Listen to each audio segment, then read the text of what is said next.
brethren. He is the enemy of a man, but I tell you the truth.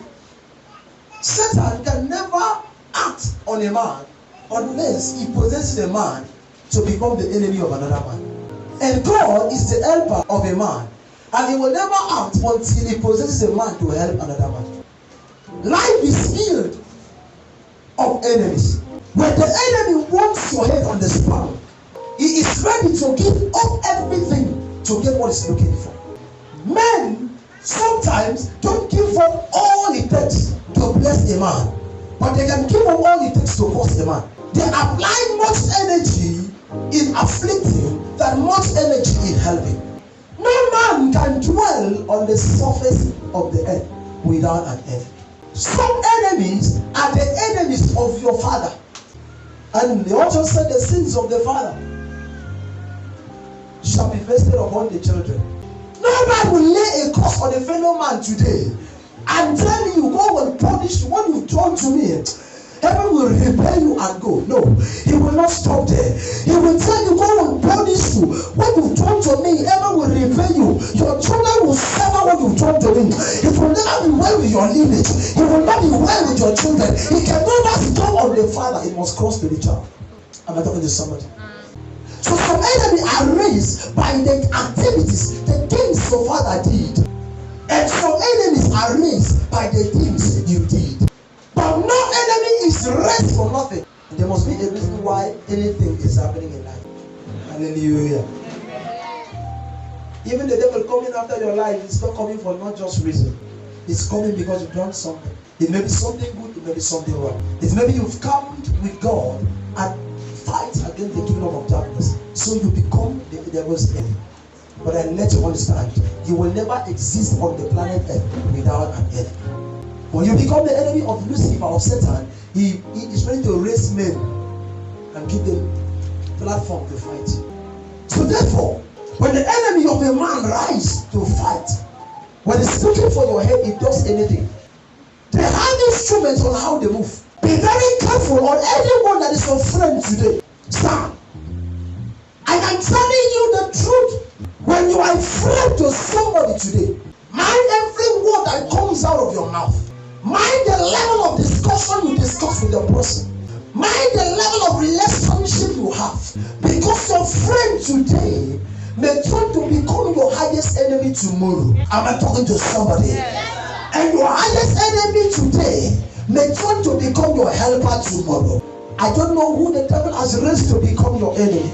I don't know that enemy has rise to kill you, that has rise to take your head, that has rise to betray you. Today, I prophesy every branch of their life, let it be frustrated by fire. Amen. In the name of Jesus. Amen. Amen. Amen. When they are your friends, they act as your loved ones, but when they become your enemy, they forget every good thing you've done for them. So, some enemies are far away from you, fighting you. And the most dangerous enemy are the ones that are close to you. The most dangerous enemy of a man is the member of his household. Because a member of your household that is your enemy, sir, when they come in the disguise of angel, the Bible says they come like the angel of light. But they are not angels of light. Am I talking to somebody? Yes, sir. An enemy in disguise in your life will stop at nothing to destroy you. They will be the one to pull you down. They will be the one to advise you on how to go. They are the one advising you on how to go. They are the one giving channel for your downfall. I don't know who is that close enemy. I don't call them enemies.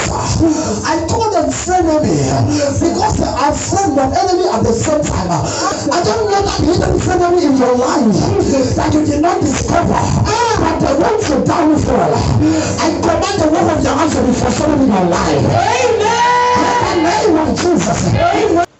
Who is that man that is giving you evil advice? Jesus. It's your enemy. He wants you downfall. Today I frustrate their plans, oh my God. Amen. In the name of Jesus. Amen. 2 Samuel chapter 13. One down. The other one open to the book of 2 Samuel chapter 16 verse 20. Mind the people you take advice from, sir. It is not everyone that you will take advice from.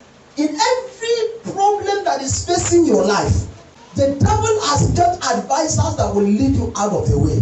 Before affliction comes to you, he has kept people that will help you destroy you. And God has also kept people that will help you, save you from that platform. But I tell you something, sir. Sometimes the advice of the devil used to seem real more than the good advice of God. Yes, sir. Yes, sir. The advice of God sometimes is always bitter. And people say the truth is bitter. Am I talking to somebody? Yes, sir. Be very, very careful on who is giving you when you offend him. Actions sometimes speak louder than words.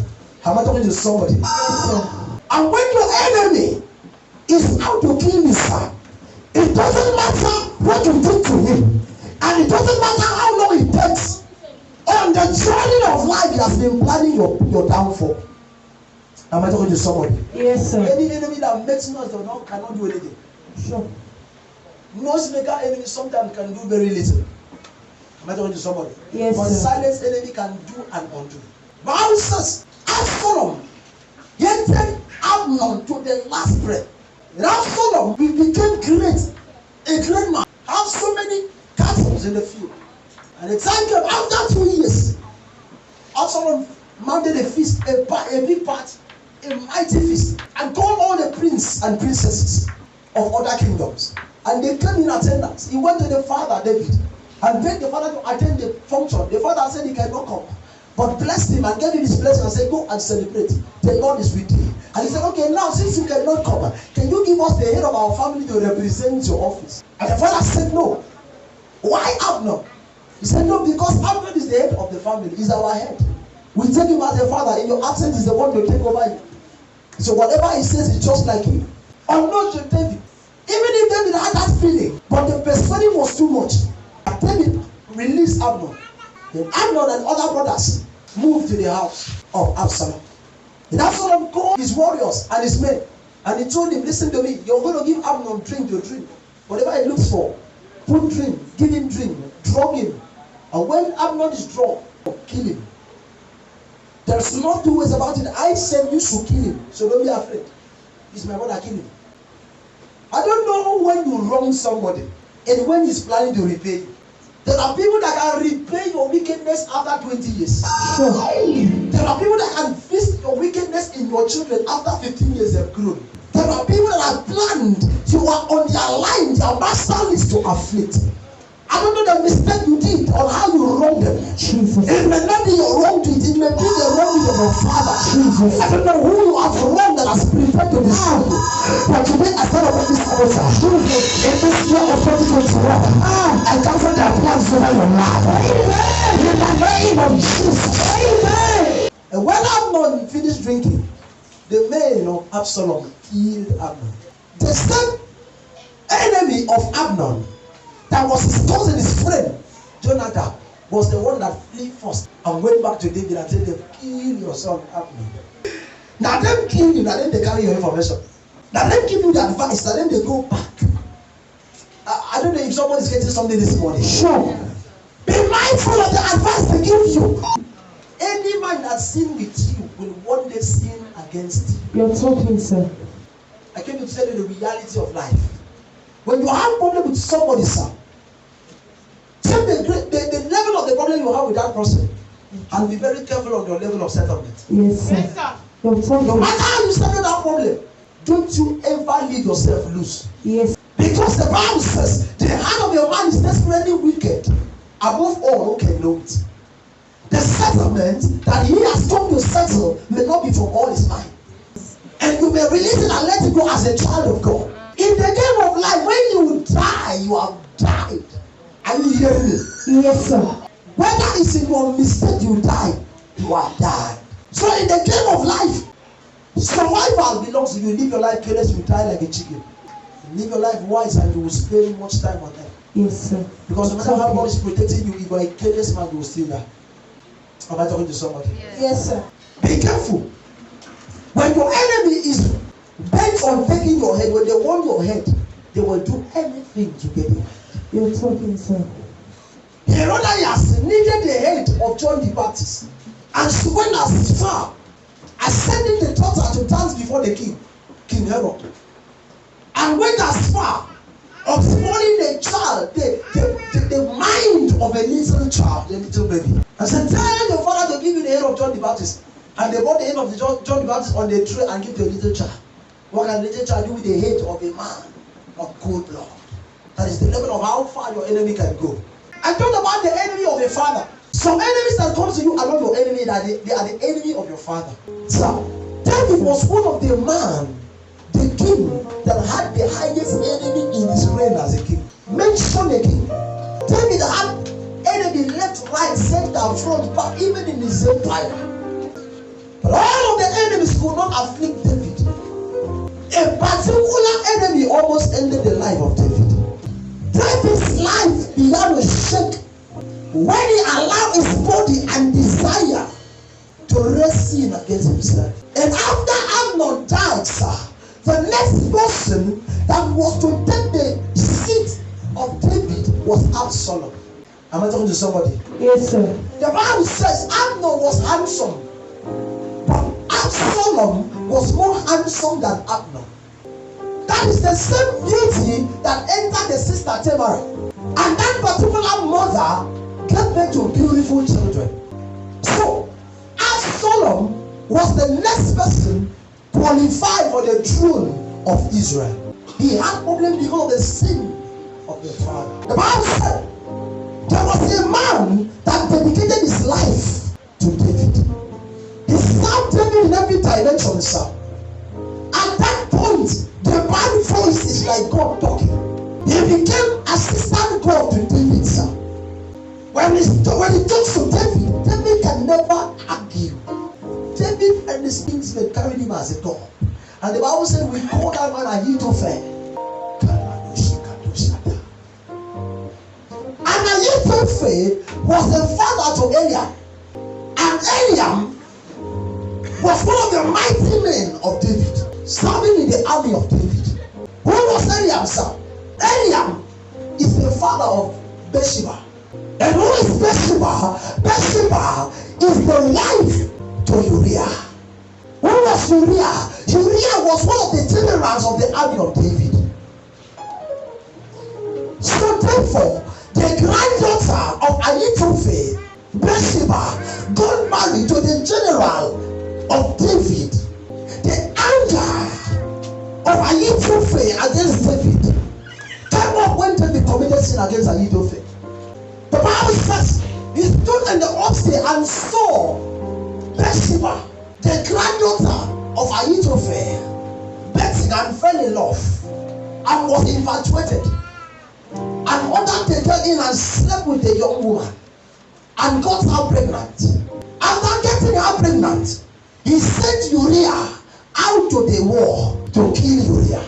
And the day that Uriah died is the day that the love of Ahithophel to David turned to anger. When the love of a man turned to anger on you, you can never imagine what will come out of it. Am I talking to somebody? Yes, sir. The love of Ahithophel to David became anger, sir. What do you want me to do? I have given you my son to serve in your capacity.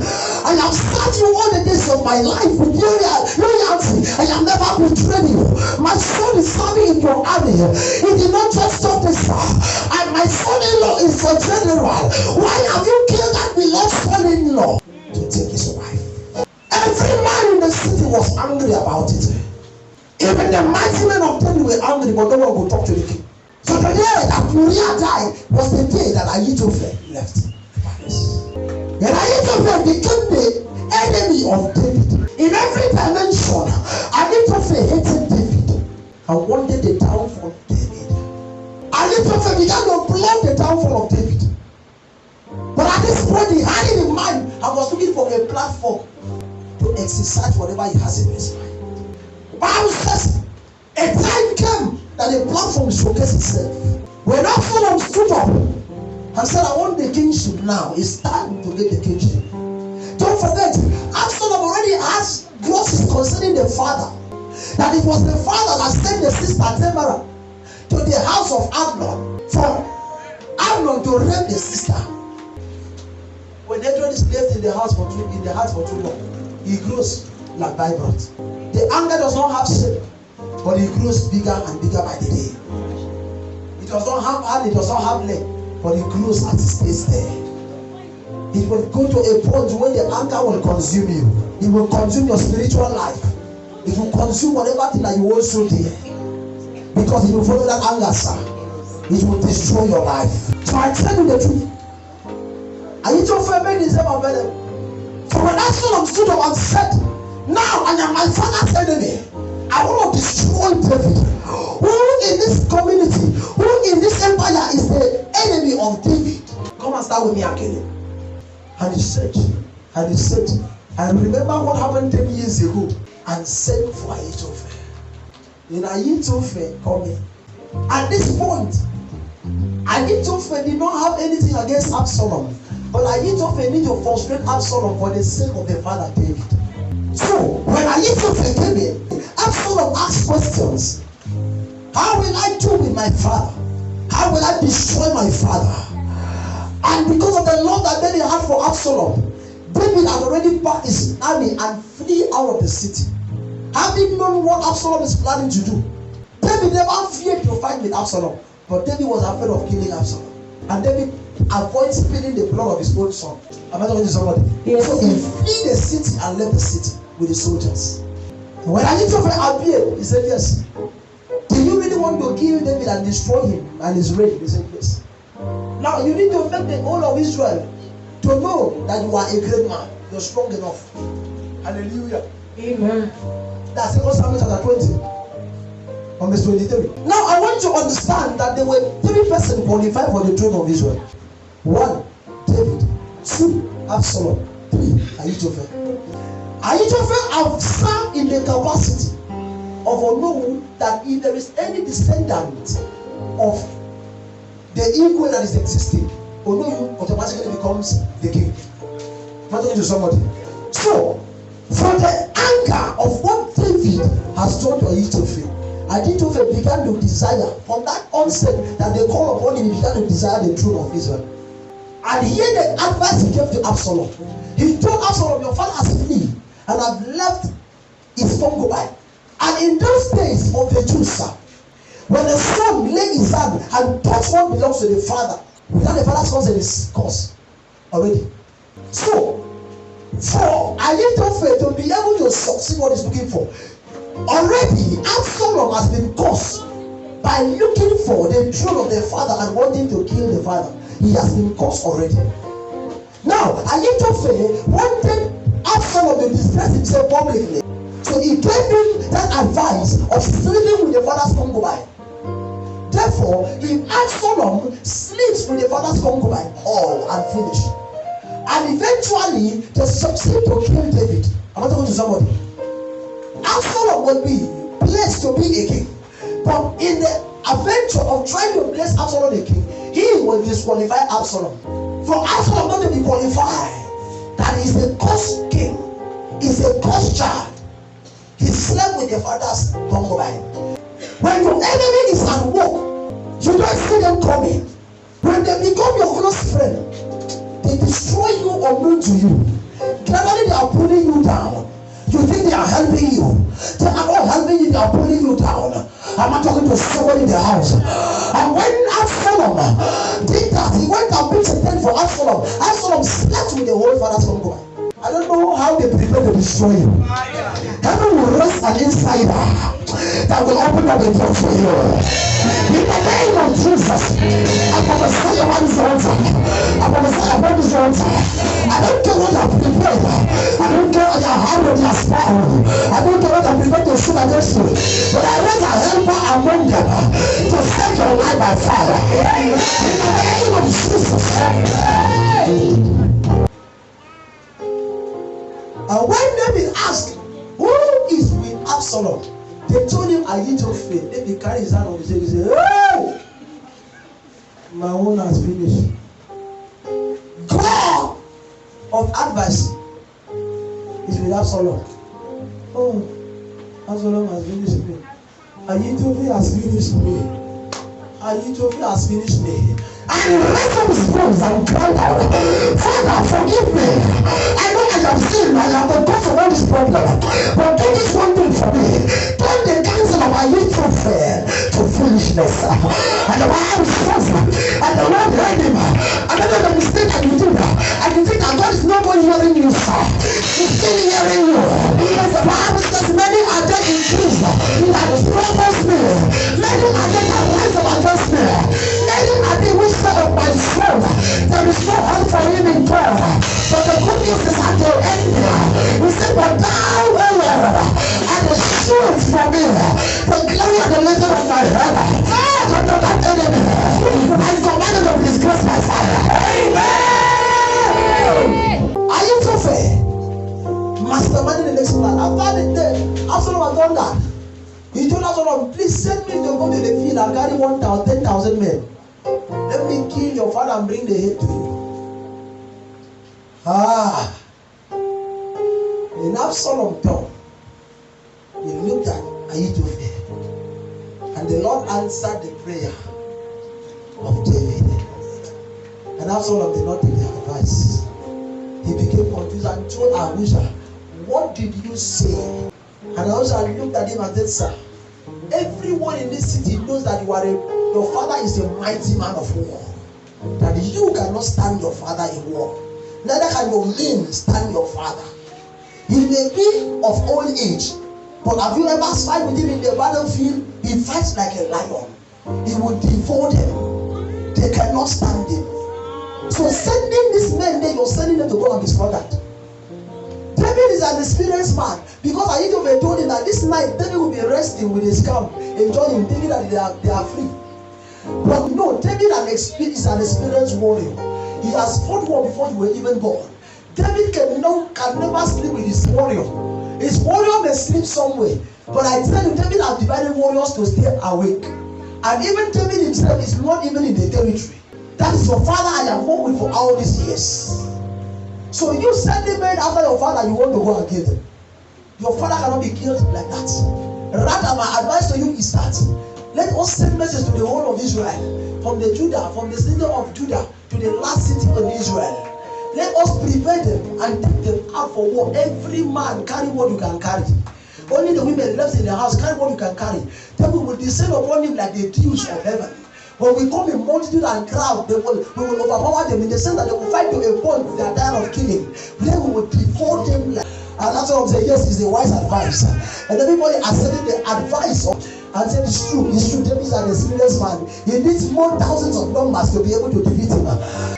Ahithophel got angry and frustrated and went back home and hung himself because he has failed in his cause.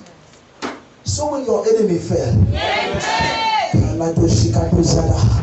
they fell in their cause to bring you down, so will they be disappointed. So will they turn and kill themselves. That time that can go against you when you're working. That time that can go against you when you're living. That time that can go against when you're selling. Wherever you're doing business. And turn them against themselves. Let them harm themselves. Let them fight themselves. Let them destroy themselves. In the name of Jesus. Ahithophel went and hung himself. When your enemies want to kill you, they will not stop. Some of us read the story of Mephibosheth. Some of us know that story of Mephibosheth. The Bible says, and when it was time for God to favor Mephibosheth, David could not rest. David woke up and cried out and said, who is left in the house of Saul, that I may show kindness for Jonathan's sake? Amen. And the Bible says, and he sent for Ziba. They said there's a man that is a servant of Saul. His name is Ziba. They said, bring him for me. They brought Ziba to David. And he told Ziba, who is left? And Ziba said, it's Mephibosheth, the son of Jonathan. He said, bring Mephibosheth to me. The grace of God come upon Mephibosheth. And that grace turned a man, a full-grown man. And he said that Ziba and all his servants and sons were farmed for Mephibosheth. Ziba must have managed everything and moved Mephibosheth out of the palace. And Mephibosheth fell and became lame in his feet. And when Mephibosheth fell and became lame in his feet, instead of Ziba to keep the boy in the house of his father and to take care of that boy, he took the boy to Lo-debar. where men, useless men are kept. It's like a man taking a man to a psychiatric home. People you say they are people that are psycho. In the morning you wake, turn your left, you see Colombia. You turn your right, you see psycho. Everything around you, no better thing. My brother, even if you're not mad, before you know what's happening, you begin to act like a madman. Because you find yourself in the neighborhood of the madman.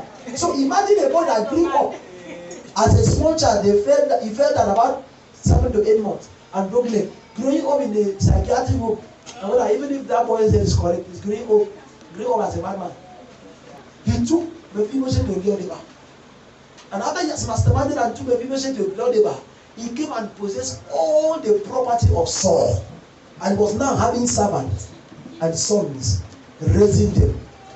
So when David restored and said, now I give back to your master's son everything that concerns the house of Saul, go and return it to him, and now farm for him. As for Mephibosheth, he will eat on my table. Ziba never gave up on Mephibosheth. He still wanted the place. The Bible says, and Ziba became very close to Mephibosheth, and Ziba began to advise Mephibosheth, and Ziba began to serve Mephibosheth, sir. He came to a point at this particular period when Absalom, Ahithophel, and every other thing was upon David, and David was in problem. His head was no more stable. David was thinking up and down, sir. The Bible says, as David was marching out of the city on the mountain, Mephibosheth's servant Ziba went on a donkey, saddled a donkey, put food, put drinks, put everything, wine, bread, or whatever thing that mouth can eat, as much as possible, and took it to David. Now, Mephibosheth was the one that wanted to take this thing to David. But Ziba told him, no, you are my master. I cannot be here as your servant. And then you are still suffering. No, you are my master. Master, relax. Let me take this food to David. The Bible says when he got there, when Ziba got there, David asked him, where is your master Mephibosheth? He said, my master Mephibosheth is in Jerusalem. He sit down and relax and said, after all, now this day God has restored all the property of my father's house. Now God has restored the property of my father's house to me. I am to be the next king over Israel. And David got angry and said, in short, from this day, I return back everything that belongs to Saul back to you, Ziba. And return everything back to Ziba. And Mephibosheth returned back to the other one. This is what happened in the period when David was confused, when David was angry. He never wanted those kind of words. Am I talking to somebody? What David needed was word of encouragement, word that would help him. So this destroyed the minds of David. And David said, now I return back to you everything that belongs to Saul and carry it. Hey! Who is that person that sets you up? The errand, what they heard from you is not what they told your helper. They hear one and they said 5. Just to bring you down. They heard 2 and they said 7. Just to bring you down. I told you that person that has masterminded your downfall. Nothing can happen on this earth without somebody doing it, sir. When the devil wants to destroy a man, he uses a man. And when God wants to bless a man, he uses a man. Who is that man that the devil has used to destroy your life? Today I frustrate their plans. In the name of Jesus. When has come to gossip your wife to you? When has come to gossip your husband to you? When has come to gossip your family to you? What is that that you're looking at? That has made you reject what belongs to you. Today I command them frustrated. In the name of Jesus. Can we stand to our feet?